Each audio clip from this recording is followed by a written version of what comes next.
కొన్ని రీజనల్ పార్టీలతో ప్రాపర్ టైపులు పెట్టుకొని ఆ పార్టీలు ఐఎన్డీఏ కూటమిలో ఉన్నప్పుడు నోరు మూసుకుని బయట ఉండి బయట కాంగ్రెస్ ఓటు బ్యాంక్ అటుపక్క ట్రావెల్ అయ్యేలా ప్లాన్ చేయాలి. సింపుల్. మమతా బెనర్జీ అక్కడ ఓడిపోవడానికి కారణం ఏంటంటే కమ్యూనిస్ట్ పార్టీలు అండ్ కాంగ్రెస్ పార్టీలు ఎలాగో ఎంఐఎం పార్టీ బీజేపీ మాటలేని ఎక్కడ పడితే అక్కడ నిలబడుతుంది. ఓట్ డిస్ట్రాక్ట్ చేసింది వీళ్ళే. ఇతనేమి అంత ఇది కాదు కదా. రజనీకాంత్కి అసలు ధైర్య సాహసాలకి మారిపోయారు ఉన్నాడు, భయం పడ్డిలా చేసిన ఇదే బీజేపీ. ఇకైతే ఎర్రతివాసి ఎలా వేస్తారు? గురువు గారు మీరు గ్రేట్ అనేసి అయితే పొత్తు పెట్టుకోవాలి, లేకపోతే మనం కూడా ప్రశ్నార్థకం చేసుకోవాలి. రెండు ఆప్షన్స్. ఇంకా ఇప్పుడు జగన్మోహన్ రెడ్డి గారికి ఒక చిన్న శాతామని, ఇప్పుడు వీళ్ళు మీరు రాష్ట్రానికి న్యాయం చేసే పంతాలు ఉంటారు. వైజాగ్ స్టీల్ ప్లాంట్ అమ్మనివ్వరు, పోలవరం ఎత్తి తగ్గిస్తే ఒప్పుకోరు, రివర్స్ టెండరింగ్ నేనే తగ్గించినప్పుడు నువ్వు ఎందుకు చేయమంటావు, అమరావతికి నేను అప్పులు చేయను తగలబెట్టను, ఏదో మాడతావు.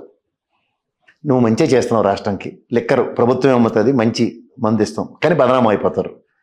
ఇలాంటి పరిస్థితుల్లో వాళ్ళు ప్రాంతీయ పార్టీలు తినేసే నేపథ్యంలో సార్ మీరు ఏడు చేసినా వైజాగ్ స్టీల్ ప్లాంట్ అమ్మేసినా మాకేం బాధ లేదు, తర్వాత మీరు పోలవరం తగ్గించినా మాకు ప్రాబ్లం లేదన్న ఈ గవర్నమెంట్కి వాళ్ళ ధైర్యం అదే.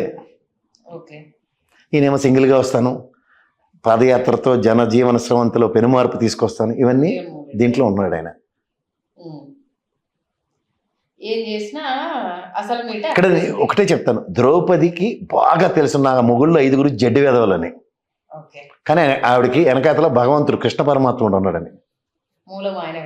అలాగే వీళ్ళకి వెనకాతల అశ్వమేధం చేస్తున్నాడు ఉన్నాడని ధైర్యంకి వీళ్ళ జడ్డితనం కూడా కప్పడిపోతుంది. ఇది నువ్వు గ్రహించుకో. రిస్క్ చేయడం ఎందుకు, ఈజీ వే ఉన్నప్పుడు అనేసాను. ఎవడన్నా రిస్క్ తీసుకుంటాడా? అంతే కదా, ఈజీ వే. అధికారం మాకు కావాలి అనుకున్నప్పుడు ఏముందిలే, అధికారం కోసం పీఠం మనమే కదా ఎక్కుతాము అని వాళ్ళతోటి ఉంటుంది. బన్నీగడి సినిమా ఒకటి, ఒక ఇన్స్పెక్టర్ చాలా స్ట్రూడ్గా బిహేవ్ చేస్తుంటాడు, అమ్మాయి జెలీనియా వీడిది.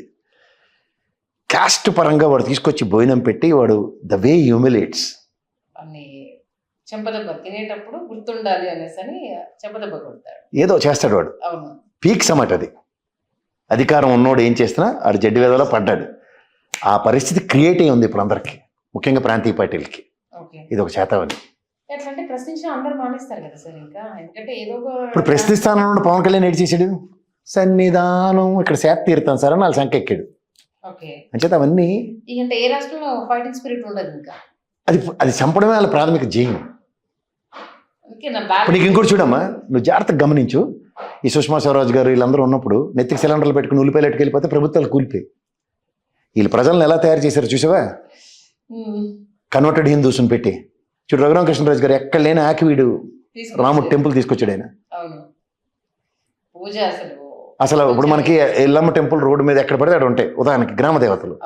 అక్కడ రామాలయం కడతానని మనం ఎవడైనా ఎల్లుండి ఉన్నాడు తెలంగాణలో చూడు, ఆంధ్రలో కొంచెం చూపించు. కానీ ఇక్కడ వైవిధ్యభరితంగా జరుగుతుంటే కూడా సపోర్ట్ రావడం అనేది వచ్చేస్తుంది.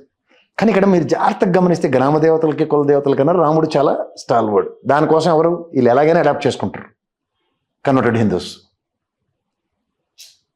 సో ఇక్కడ డీమార్క్ చేసి కొడుతున్నప్పుడు స్ట్రాటజీ కావాలా వద్దా? చాలా లోతైన పాయింట్స్ సార్. సీరియస్లీ చూసుకోవాలంటే యాంటీ ఇన్కంబెన్సీ నీకు ఎక్కడైనా కనబడుతుందా? తర్వాత నీకు అవుట్ ఆఫ్ ద బాక్స్ డిస్ప్రపోర్షన్లో ఒక లేని వ్యక్తికి రాజకీయ ప్రవేశం, రాజకీయంలో సినిమా యాక్టర్ కమల్ హాసన్ కన్నా ఇతనేమి అంత ఇది కాదు కదా. రజనీకాంత్కి అసలు ధైర్య సాహసాలకి మారిపోయారు ఉన్నాడు, భయం పడ్డిలా చేసిన ఇదే బీజేపీ. ఇకైతే ఎర్రతివాసి ఎలా వేస్తారు? చాలామందికైతే అది నిన్న ఎగ్జిట్ పోల్స్ వచ్చిన తర్వాత ఒక్క ఎగ్జిట్ పోల్ ని బేస్ చేసుకొని విజయ్కి ఇచ్చిన ఎలివేషన్ చూసినప్పుడే సంథింగ్ ఈస్ ఫిష్ అనేసి చాలా మందికి డౌట్ వచ్చింది. ఇక్కడ కేకే అదే చేశాడు కదమ్మా, గోల్కొండలో పెట్టి లెమన్ ట్రీలో పెట్టి ఎవరికి అర్థం ఎన్నిది అనుకున్నాం. ఇప్పుడు చూస్తే జహాపనా తుజే గ్రేట్. బ్యాలెట్ పేపర్ మాక్సిమం ఏ రాష్ట్రంలో బ్యాలెట్ పేపర్లో ఎవరికి ఎడ్జ్ ఉంటుందో వచ్చి ఈవీఎంలో కూడా మాక్సిమం స్టార్టింగ్ లో అయితే అదే ఎడ్జ్ కంపల్సరీ కనిపించేది. బ్యాలెట్ పేపర్లో నువ్వు ఇంకోటి చూడు, గమనించు వాళ్ళు ఎంత స్ట్రాటజీ యూజ్ చేస్తున్నారు. మమతా బెనర్జీ బయటకు వచ్చి ఒక ప్రెస్ మీట్ పెట్టి చెప్పింది సర్టన్ బ్యాలెట్ పేపర్లు బాక్సులు లెక్క పెట్టట్లేదని. రిజర్వ్ అన్నమాట ఇది. ఇవి రిజర్వ్ చేస్తున్నారు. ఏది నేను ఇందాక చెప్పిన ఆ లెక్కకి. ఇప్పుడు లెక్క పెడతా ఉంటారు, అది ఆడైపోతుంది రిజల్ట్స్ టైంకి. అప్పుడు ఏమవుతుంది, ఇందులో ఏం కనబడదు వీళ్ళకి. ప్రోగ్రామింగ్ కదా. ఈవెన్ ఓట్ల తొలగింపుకు సంబంధించి ఇవిడ కోర్టుకి వెళ్ళారు కదా, ఆఫ్టర్ రిజల్ట్ మనం డిస్కస్ చేద్దాం అనేసి అని అన్నారు. రిజల్ట్ వచ్చాక ఇంకేం డిస్కస్ మా చేయడం? డీకేరన్నమ్మ చూడు జాగ్రత్తగా గమనించి డీకేరన్నమ్మ కూడా ఆవిడ అన్ని పోరాటాలు చేసింది. లాస్ట్కి ఏముంది, రేపు ఎలక్షన్ వాళ్ళు డిక్లేర్ చేసి నువ్వే గెలిచావని అవును, ఆవిడ లెక్కన వచ్చి బీజేపీలో జాయిన్ అయిపోయింది. సింపుల్ గా. అంత కాంగ్రెస్ పోరాటం చేయవలసిన ఆవిడ అందరూ మతకాజాలు తినేస్తున్నారు. ఏం మరి సొల్యూషన్ ఏంటి? ఇంకా ప్రశ్నించకపోతే అంతేనా? మొదలెట్టం బ్యాలెట్ పేపర్ వస్తే తప్పితే ఇది క్లోజ్ దానికి ఏం లేదమ్మా, నువ్వు గబరపడుతున్నావు. కానీ బ్యాలెట్ పేపర్ తో కూడా ఇప్పుడు సెంట్రల్ పారామిలిటరీ బలగాలు దిగితే అంతే సంగతి. ఎక్కడ వెళ్ళి నువ్వు బ్యాలెట్ ర్యాగింగ్ చేస్తే పాత కాంతారావు సినిమా అనుకున్నట్టు ఇది. అమ్మో సార్, ఆలోచిస్తే ఇంకా ఓటేయడం వేస్ట్ అని పరిస్థితికి వచ్చేస్తుంది. రేపు జనాభా లెక్కెట్టిన తర్వాత ప్రోగ్రామ్ 2 ఆన్ అవుతుంది వాళ్ళది. అక్కడ వాడు ఏదనుకుంటే ఇక్కడ అది అయిపోతుంది అంతే. నేను ఇప్పుడు నువ్వు జమిలీ గిమిలీ అని గాబరా పడుతున్నావు అనుకుంటున్నావు. దేనికి అనుకుంటున్నావు? ఒకటేసారి వచ్చేస్తే ఇంక డిస్కషన్స్ ఇవేమి ఉండవు కదా. డిస్కషన్స్ కాదు, ముందు అధికారం వచ్చింది జనాభా లెక్కలు ఎడితే 5 ఏళ్ళ టైంలో ఎన్ని ప్రోగ్రాంలు రాసుకోవచ్చు. ఎర్లీగా వచ్చేస్తే అవన్నీ కంపల్సరీ. ఇప్పుడు వైఎస్ఆర్సీపీ చూడు, రెడ్ బుక్ జీటీకి ఒక డిజిటల్ ఇది పెట్టి కరప్ట్ అయిపోయింది.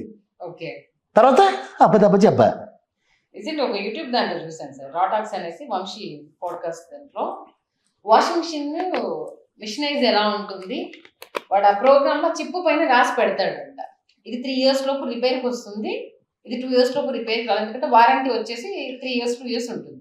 ఆ 3 years లోపు ఇది రిపేర్లకు వచ్చేలాగా వాడు మెకానిక్ సిస్టమ్ సెట్ చేసి పెడతాడంట. విన్న తర్వాత షాక్ అనిపించింది. ఇంకోటి హైలైట్ తెలుసా, నువ్వు ఎక్స్టెండ్ వారంటీ ఒకటి ఇస్తారు చూడు, అప్పుడు డెలివరీ నీకు రేపే ఇస్తాడు ఇవాళ వాడు. అదే చిప్ ప్రోగ్రామ్ మార్చిస్తాడు. నాకు అనిపించింది, అరే ఏంటి ఇంత కన్జ్యూమర్ ఇంత మోసం చేస్తారన్నప్పుడు నాకు పరకాల ప్రభాకర్ గారు చెప్పిన పర్సంటేజ్, ఓటింగ్ శాతం అదంతా ఓకే, ప్రతిదీ మనం మ్యానిపులేట్ చేయగలుగుతాము అనేది. నాకు తొంగతుర్తి ఎలక్షన్, దయాకర్ ఎలక్షన్ నేను చాలా క్లోజ్ గా ఫాలో అయ్యానమ్మా.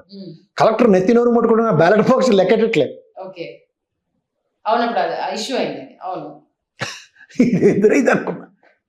ఓకే, అంటే మరి మనకి ఇప్పుడు మొన్న జరిగిన ఎలక్షన్ లో తెలంగాణలో అప్పటివరకు బీజేపీ ఊపు ఉన్న ఆ టైంలో కాంగ్రెస్ రావడం అనేది కూడా స్ట్రాటజీనా? అదేండి, ఇక్కడ డైరెక్ట్ గా వచ్చేస్తే కోడిపేటలు దొరికినట్టు దొరికేస్తారు వాళ్ళు. ఓకే, ఇక్కడ జెన్యూన్. ఇక్కడ కవితను అడ్డు పెట్టి ఇప్పుడు కేసీఆర్ గారితో అస్త్ర సన్యాసం చేయించి 8 మంది గెలిచారు. ఇక్కడ రీజనల్ పార్టీకి టార్గెట్ చూసుకో. అవును, కవిత వల్ల కేసీఆర్ గారు అస్త్ర సన్యాసం చేయవలసి వచ్చింది. Voice complete. మళ్ళీ ఆవిడ వచ్చి మాట్లాడుతుంది, మా నాన్న పళ్ళు పటపట కొరకు చెప్పాలని ఉంది నాకు. ఓకే, బీజేపీ వదిలిన నష్టమే అంటున్నారు, వాస్తవమేనా? బీజేపీ వదిలిన నష్టమే అంటున్నారు కవిత, వాస్తవమేనా? బీజేపీ ఆడుస్తున్న ఆటలో ఆడపిల్లలందరూ పావులు. అక్కడ సంగీతమ్మనే, ఇక్కడ కవితమ్మనే, అక్కడ శర్మిల, సునీత, విజయమ్మనే, ఆల్మోస్ట్ అందరూ కుటుంబాన్ని చేయటం అంతేనా? ఇప్పుడు పొలంలో కలుపు మొక్క ఉంటుంది, పీకలేవు కదా. ఓకే, సిరీస్ ఇక్కడితో ఆగదు, కంటిన్యూ అవుతుంది. ఇదే స్ట్రాటజీ. రేపు జగన్ కావాలనుకో మళ్ళీ ఇటు వచ్చి ఆడల మీద పడిపోతారు. చూద్దాం మరి ఏంటి సొల్యూషన్ అనే దాని గురించి కూడా ఇంకా చాలా డిస్కషన్ స్టార్ట్ అవుతాయి సార్. ఇంకా మొదలు అవ్వాలి కంపల్సరీ. ఇది ఖచ్చితంగా వాళ్ళు చేస్తున్న పని చూసుకొని కావాలంటే. ఓకే, ఇది కంపల్సరీ ఇప్పుడు జనరేషన్ కి ఆలోచన అయితే స్టార్ట్ అవుతుంది సార్ కంపల్సరీ. ఎందుకంటే ఎవరో ఆడిస్తే మన భవిష్యత్తు అనేది వాళ్ళ చేతిలోకి వెళ్ళిపోవడం అంటే చాలా ప్రమాదకరం కదా ఇది. ముఖ్యంగా పార్టీలో మేము ఆడతాం సార్, మీరు ఆడించిన ఆట అని వెళ్తున్నారు, ఇది గమనించండి. మీరు అన్నట్టు కాంగ్రెస్ పార్టీ ఈసారైనా దీనికి సంబంధించి ఒక ఉద్యమం చేయకపోతే ఇంకంతే సార్. సింపుల్, మమతా బెనర్జీ అక్కడ ఓడిపోవడానికి కారణం ఏంటంటే కమ్యూనిస్ట్ పార్టీలు అండ్ కాంగ్రెస్ పార్టీలు, ఎలాగో ఎంఐఎం పార్టీ బీజేపీ మాటలేని ఎక్కడ పడితే అక్కడ నిలబడుతుంది. ఓట్ డిస్ట్రాక్ట్ చేసింది వీళ్ళే. తమిళనాడులో దగ్గర 130 స్థానాలు 3000 ఓట్ల మెజార్టీలతో గెలిచారమ్మా. ఎవరు డిస్ట్రాక్టర్స్? అది ఇప్పుడు తమ ఉనికి కోల్పోతున్న వాళ్ళు ఆలోచించారు. ఇప్పుడు నీకు సింపుల్, ఇప్పటికైనా కాంగ్రెస్కి ఏం బుర్ర తక్కువ ఆలోచనలు పక్కకు తీసి ముస్లిం వాళ్ళని పక్క తోసేసి కొన్ని రీజనల్ పార్టీలతో ప్రాపర్ టైపులు పెట్టుకొని ఆ పార్టీలు ఐఎన్డీఏ కూటమిలో ఉన్నప్పుడు నోరు మూసుకుని బయట ఉండి బయట కాంగ్రెస్ ఓటు బ్యాంక్ అటుపక్క ట్రావెల్ అయ్యేలా ప్లాన్ చేయాలి. ఓకే, ఆ రేంజ్ ఇంప్లిమెంట్ చేసి చేయకపోతే బీజేపీని ఏమీ చేయలేరు.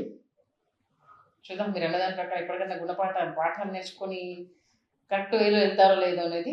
మీరు ఇప్పుడు మీ సంవత్సరాల నుంచి చూస్తున్నాం కాబట్టి సాధ్యం కాదేమో అనే క్వశ్చన్ రేజ్ అవుతుంది సార్. ఇప్పుడు ఇది అంతకంటే బలం పెరిగి నిండా మునిగిపోయారమ్మా అందరూ, తెలుసో తెలియకో. దేశం అంతా ఇప్పుడు నీకు ఇందాక నేను చెప్తుంది అదే, ఈ సుష్మా స్వరాజ్ బండ పట్టుకెళ్ళినా లేదా ఉల్లిపాయలు పట్టుకెళ్ళినా వీళ్ళందరూ ప్రభుత్వాలు మార్చేశారు. కానీ వాళ్ళ నిత్యావసర వస్తువులు ఏమైపోయి చచ్చిపోయినా, ఎలా చచ్చిపోయినా సరే రాహుల్ గాంధీ కావాలా అని అడిగే జడ్డి బ్యాచ్ 190 మంది ఉన్నారు. అది. తర్వాత రాముడు అనగానే పిచ్చి ఎక్కిపోయి తొటిగ్యాంగ్ బ్యాచ్ ఎక్కువైపోయారు. ఇది అసలు పుట్టుకతో నాలాటోడు హిందువు, నువ్వు హిందువు, ఇంట్లో పూజ పునస్కారాలు చేయింది బయటికి రాని మనలాంటి వాళ్ళు కూడా ఒక ట్రాన్స్ లోకి వెళ్ళిపోతున్నాం సీరియస్ గానే. వాస్తవం లేదండి, తెలియకుండా ఒక ట్రాన్స్ లోకి వెళ్ళిపోతున్నాం. ఎందుకంటే అరే మన సమాజం నాశనం అయిపోతుంది, మనం స్పందించకపోతే ఎలా, మనం మాట్లాడకపోతే ఎలా అనేసి అన్న ఒక తెలియని ఉద్వేగము, మనది ఇది అన్న ఒక. ఇప్పుడు చూడు, చిన్నప్పుడు ఇంట్లో పిల్లలకి ఆ రూమ్లో దెయ్యం ఉందన్న భయం లాగా ఒక ముస్లిం క్రైస్తవ సామాజిక వర్గాల మీద భయం అన్నది హిందువులకి పెట్టే కార్యక్రమానికి తెరలేపారు. కానీ ఇక్కడ హైదరాబాద్లో ఎన్నాళ్ళు బట్టి బతికి వస్తున్నాం, మనం బతికేయటం ఎవడో ఆలోచించట్లే. బండి సంజయ్ ఆడిపోయి ఆ అమ్మవారి టెంపుల్కి వెళ్ళి ఏదేదో పేలుతుంటే అట్రా పేలుతున్నాం అని అడిగినోడే లేడు. క్వశ్చన్ చేయట్లేదు కాబట్టి యాక్సెప్ట్ చేస్తున్నారని వాళ్ళు కూడా. అదే ట్రాన్స్ కంటిన్యూ చేస్తున్నారు వాళ్ళు. అదే సార్ చాలా నీకు ఇంకోటి చెప్తాను, ఇది మన జడ్డితనానికి ఇంకోటి నిదర్శనం ఏంటి తెలుసా? ఏ స్టేట్ అయినా ఎలక్షన్ అనగానే ఆర్ఎస్ఎస్ తోడు విశ్వ హిందూ పరిషత్తోడు 2 సంవత్సరాల ముందు వాళ్ళు ఎత్తికి వచ్చేస్తున్నారు. వచ్చి ఇంకా పాల ప్యాకెట్ తేవాలా, కరెంటు బిల్లు కట్టాలా, ఇదే కాన్సెప్ట్. చాలా చేయాల్సిందే, దీనికి సంబంధించి ఖచ్చితంగా ఆలోచింపజేయాల్సిందే. ఒక ఇక్కడ తెలంగాణ మొదలెట్టారు చూడు, ఇప్పుడు మోడీ వస్తాడు కదా, పారాచూట్లు వేసి దిగిపోతారు. 2 ఏళ్ళు కదా దిగిపోతారు పారాచూట్లు వేసుకుని. ఇప్పటికీ నినాదం స్టార్ట్ అయిపోయింది. పశ్చిమ బెంగాల్లో ఏమీ లేని చోట మన మహావృక్షమై ఉన్నాము, ఇక్కడ మనకు ఎవ్వరికి అనుమానం రాకుండా ఇప్పుడు శివాజీ మహారాజ్ని, రాముల వారి విగ్రహాలు ఎక్కడ పెడితే నువ్వు నేను కాదనగలమా? అనలేం కదా. తిరిగి మనమే రియాక్టివ్ మూడ్ వస్తుంది. జై హింద్ అనుకుంటూ మనమే మాట్లాడతాం. ఇప్పుడు శివాజీ మహారాజ్ ఎవరికైనా మనకు హిందూ ప్రతీక అయినా ఇన్స్పిరేషన్ అంతే అది. బట్ ఆయన అందరినీ కలుపుకొని తీసుకెళ్లాడు తప్పితే విడదీయలేదన్న ఆ పాయింట్ మనం మర్చిపోతాం. ఇక్కడ ఇది కావాల్సిన పాలిటిక్స్ చదువు సంజయ్ లేదు కదా ఇది. హలో, తెలుగు రాజ్యం ఛానల్ చూస్తున్నారా? సామాజిక, రాజకీయ, జీవన చిత్రణే తెలుగు రాజ్యం. అతిశయోక్తులు, అసత్యాలు ఉండవు. రాజకీయ కోణం కాదు, ప్రజా కోణమే కొలబద్ద. తెలుగు రాజ్యం వీక్షణ మీ ఉత్తమ అభిరుచికి నిదర్శనం.